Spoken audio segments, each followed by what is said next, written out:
प्रश्न करें। किसी भी तरह अपनी इंद्रियों को छूट ना दे, किसी भी तरह मोबाइल आदि का संग ना करे। मोबाइल रखते हो पास? मोबाइल नहीं, लैपटॉप है।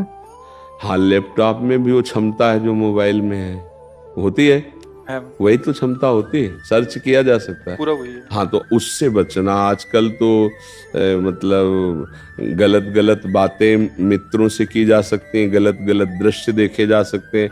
अगर इनसे बचोगे यंत्रों से तो प्रगट में बचने की वृत्तियां तो हम संभाल सकते हैं, लेकिन एकांत में यंत्रों से गंदगी अंदर लाने में बड़ी सुविधा रहती है। क्योंकि प्रगट में तो जैसे चार बच्चे भी देखते हैं ऐसा, और एकांत कमरे में बैठ करके मान लो हम कह दिया हम पढ़ाई पढ़ रहे हैं, उसके बाद गंदी बातें सर्च करके देखने में मन को रुचि होती है। इस अवस्था में गंदी गंदी बातें, इसके लिए उत्साह होता है, संसारिकता की जानने की विशेष एक जिज्ञासा होती है। तो ये तो आपके ऊपर कृपा है कि आप अध्यात्म के जिज्ञासु बन रहे हो। तो ये बातें लैपटॉप से ना आने पाए, गंदे संग ना होने पाए, और धीरे धीरे जितना बन सके नाम जप करो, और कभी कभी 10-20 मिनट सत्संग सुन लिया करो, और अपनी पढ़ाई को भजन मानो। जिस क्लास की पढ़ाई पढ़ रहे हो उसे ही भजन मानकर खूब तन्मयता पूर्वक उसको पढ़ो। खाली समय में राधा राधा जप लिया करो, ठीक है। कोई भी ऐसी बात जो तुम्हारे मन को परेशान कर रही हो, अपनी मम्मी पापा से बात कर लो। क्योंकि इस अवस्था में आप ब्रह्मचर्य धारण करना चाहते हैं, आप संयम से चलना चाहते हैं। हमें बहुत अच्छा लगा, आप भगवत कृपा पात्र हैं, आप आगे बढ़िए। बस इतना है कि गंदे बच्चों से बचिए। अभी खास जो बचने का उपाय है कि जो बच्चे तुम्हें गंदी बात सिखाएं, गंदी बात सुनाएं, गंदी क्रियाओं की तरफ प्रेरित करें, उनसे दूरी बना लीजिए। जो ऐसा नहीं कि सब गंदे बच्चे होते, जो बच्चे अच्छे हैं उनका संग कीजिए, नहीं तो अलग रहना सीखे। स्कूल गए, पढ़ाई की, अपने घर आ गए सुरक्षित। ऐसे बच्चों का संग जो आपके जीवन को गलत दिशा में, आपको तो पता ही ना कि गलत दिशा क्या होती है। जैसे आप कहते हैं मुझे जलन होती, फिर बाद में जब ये बहुत अच्छे अंतःकरण का लक्षण है जिसमें जलन होती है, गंदी स्फुरणा, गंदी बात या गंदी चेष्टा के बाद, वो तो बहुत अच्छा अंतःकरण होता है।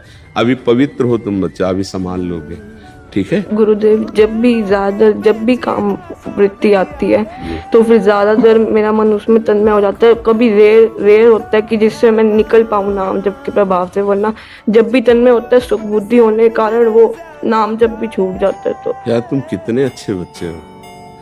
इस अवस्था में मतलब युद्ध करने की भावना जाना काम से, बहुत कोई पूर्व जन्म का तुम्हारा तप रहा है, भजन रहा है, जो तुम्हारे ऐसे विचार हैं, उस समय बच्चा बचा जाता है एकदम हटा के, मन में नहीं जपा जाता। राधा राधा राधा राधा राधा राधा राधा राधा राधा राधा राधा, उसको बिल्कुल चैन मत ले रहे तो 2-4 मिनट में खत्म हो जाएगा। जैसे तन्मयता बढ़ रही है, उसके जो काम और मन का संयोग है वो 1 सेकंड के कम हिस्से में हो जाता है। बोलने में काम शब्द में समय लगा, उसको मन में अटैक करने में और मन का उसमें तन्मय हो जाने में समय नहीं लगता। तो अपने लोग जब असावधान होते हैं तो मन तन्मय होता है, तो हम उसमें तन्मय होते हैं मन में, तो ये लगता है काब मेरे में आ गया। अब हम विक्षिप्त होंगे, अगर लड़नी है तो हम बहुत परेशानी का अनुभव करें। परेशान भी नहीं होना, उस समय देखना है कि मन और काम एक हो चुका है और मैं इसका देखने वाला हूं, ना कि मैं इसमें तन्मय हूं। अब मुझे अपने मन को बचाना है, तो राधा राधा राधा राधा राधा। उस समय मन कहेगा कि नहीं बोलना है, चुप रहो, हम जो चिंतन करवा रहे उसे चिंतन करो, नहीं करना, राधा राधा राधा राधा राधा। 1-2-3 मिनट लगेंगे, 2-3 मिनट। अगर आप थोड़ी तन्मयता तो आपको शांति मिलने लगेगी, और वो शांत, अगर पहली बार हरा दिया तो अगली बार और कम समय में हारेगा, और धीरे धीरे तुम उसको हराना सीख जाओगे। पर ये है कठिन, क्योंकि ऐसे सानिध्य मिल जाएंगे कि आप लड़ते लड़ते कि कब तक लड़ूं, फिर उसमें पहुंच जाएंगे। आपको ऐसे प्रियजन मिल जाएंगे जो आपको कि काहे को तुम ऐसे, कुछ नहीं होता। आपको डॉक्टर की भाषा दिखा देंगे कि देखो लिखा हुआ है कि इससे आपका स्वास्थ्य अच्छा होगा। वो आपको ऐसे हर्षवर्धन करने वाले जो विकार को आप स्वीकार कर ले, ऐसी माया संग दिला देगी, ऐसी बातें दिला देगी कि आपका स्वास्थ्य अच्छा रहेगा, आपका जो माइंड डिस्टर्ब हो जाता है वो फ्री हो जाएगा, आप शांत हो जाएंगे। ऐसी तो आपको लगेगा कि बढ़िया, काहे को इतना लड़े, पर वो गलत दिशा है, वो दिशा नष्ट करने वाली है। थोड़ी देर के लिए वो निष्कामता आती है, जब हम किसी क्रिया को कर लेते हैं तो उस क्रिया की कामना का त्याग हो जाता है, उससे शांति मिलती है, ना कि उस क्रिया से। उस क्रिया की कामना गई और थोड़ी देर बाद जब वो भूत और बढ़ के चढ़ेगा, फिर वो धीरे धीरे नष्ट करता चला जाता है। तो हमें लगता है अगर पहली सीढ़ी पे इसे रोक लिया जाए तो बहुत उत्तम होता है। तो आप इसे हारिएगा नहीं, ठीक है? हाँ, जब कभी ऐसा हो तो जोर जोर से राधा राधा राधा राधा बोलिएगा, या सत्संग सुनते हुए टहलने लगिएगा। इसको एकांत मत दीजिएगा और अंदर से इस पे डूबिएगा मत। वो डुबाना चाहेगा, समझ रहे हो ना बच्चा हमारे, डूबिएगा मत, ठीक है?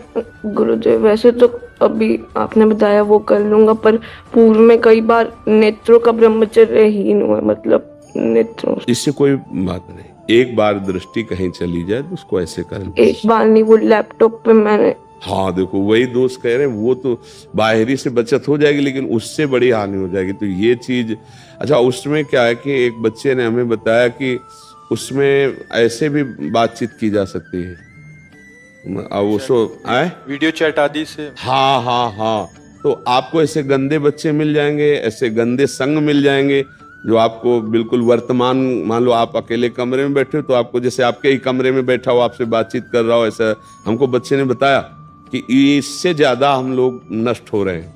कि जैसे उत्तेजना बढ़ाने वाले जो फ्रेंड हैं, मित्र हैं, ऐसे बातचीत, ऐसी क्रियाएं, मतलब वर्तमान में ऐसे दृश्य, ऐसा दर्शन, तो इससे बचना चाहिए। तो हमें लगता है कि देखो वही बात, कमजोरी आ गई ना। अगर आप इसको सपोर्ट नहीं करेंगे तो इतना परेशान नहीं कर सकता, ध्यान रखना।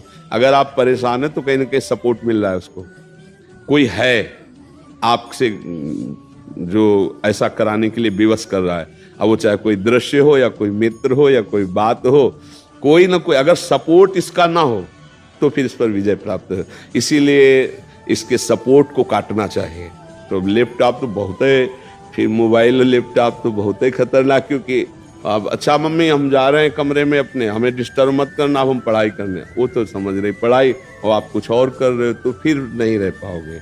इसलिए आप खुद सावधान रहिएगा, ठीक है?